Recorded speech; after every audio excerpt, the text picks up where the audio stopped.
my best years, I've made, well into the six figures. I've cleared 100, 200,000 or more in some cases. And that, I'm also really proud of because, those years mean that, we've had significant success and those learning curves compounded.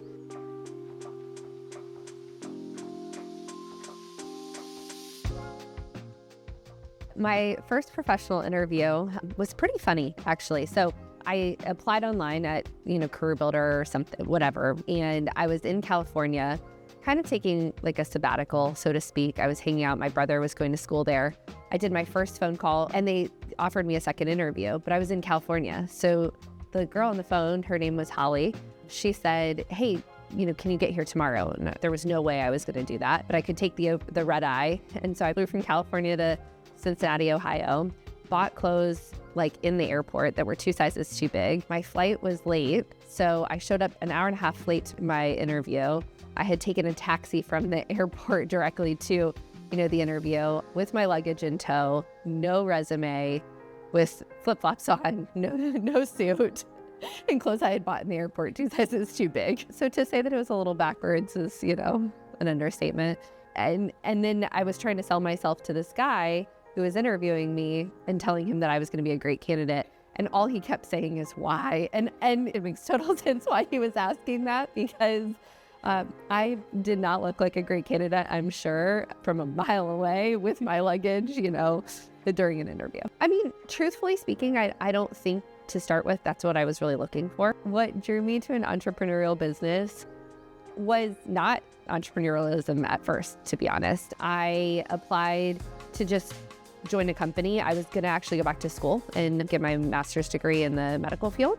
And I kind of happened upon, a sales and marketing role. And really that was my goal, was to learn sales and marketing. I felt like, talking to people and engaging with others was a really, good skill to have, especially if I was going to be in the medical field, because that's what you're doing, is talking to people all day long. And so that's what attracted me just to getting into sales and marketing to begin with. And then as, time went on, I think one thing that really attracted me to more of the entrepreneurial side of things is that you get to create your own, future, and you're in control of, what you put in is what you get back out. And there's tons of mentorship, and there were so many like-minded people. And, my family, was a family of entrepreneurs. And originally I didn't think that I wanted to follow their, same path. But what I did realize over time was that the freedom that really offered, and the community that really offered. And that's what got me really excited about it. It wasn't attractive to me at first because my parents, it was really hard. Opening a business, and especially on your own, is the most challenging thing you could ever do, really. You have to put up all the funding. You have to come up with the idea. You have to go through all the trials and tribulations. There's no one there to tell you if you're doing the right things or the wrong things.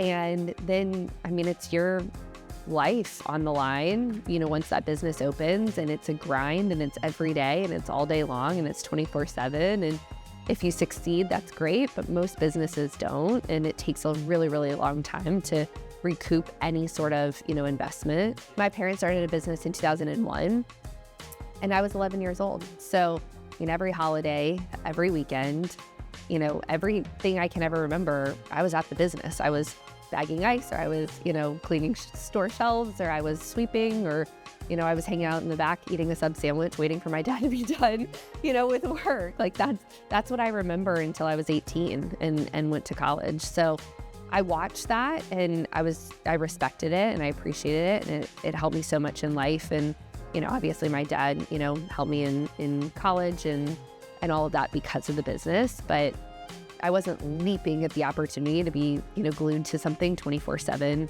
especially as a 22-year-old. That just wasn't the first thing I was thinking about. I started running a business in 2013, and I was 23 years old at the time.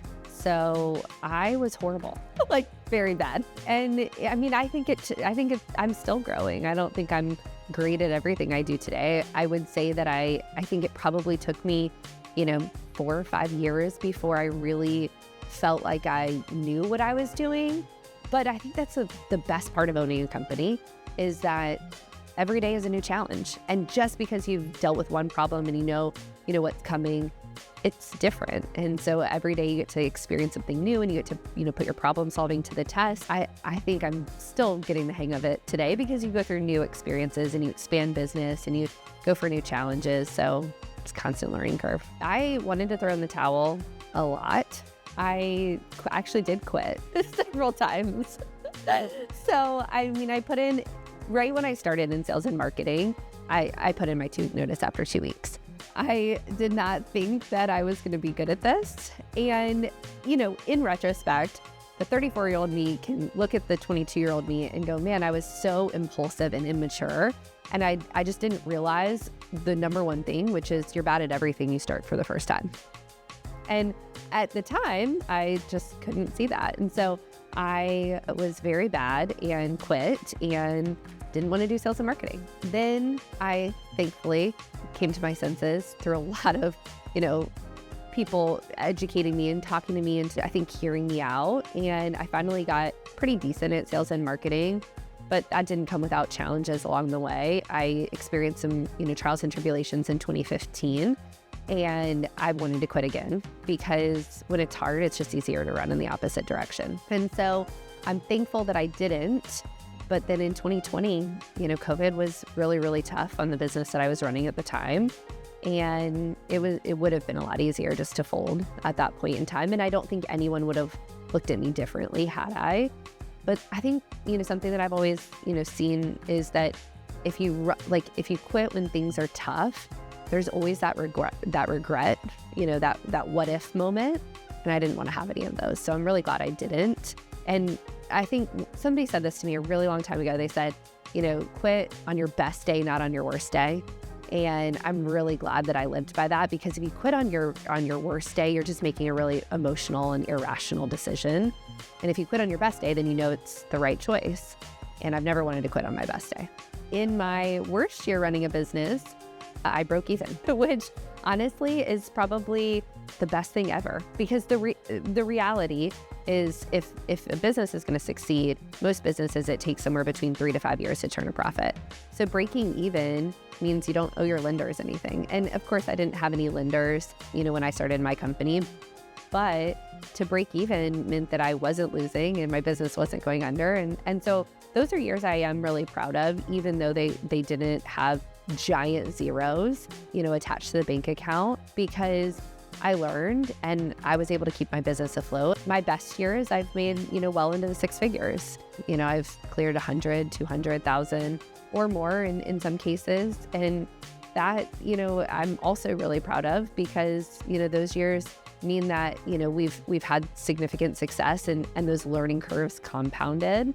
And then obviously for me, a lot of that I like to put back into the business to reinvest into my team, because that's the future of how I continue to take care of my husband and, my kids and our future as well. 22-year-old Kinsey, I would say probably very bluntly, put your ego aside, learn as much as you can. Don't be so, high on your horse thinking that you know everything, because as a 22-year-old, you definitely don't. I would definitely tell my 22-year-old self to ask for help more often.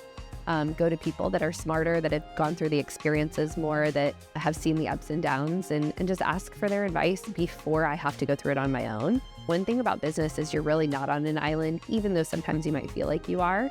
There's always people who have experienced things. So just picking up the phone and asking for help. And then I think the last thing I tell my 22-year-old self starting in business is just to the power of experience. Just say yes to everything. You don't know what you don't know till you know it. And the more time you put in and the more experiences you have, the better you are.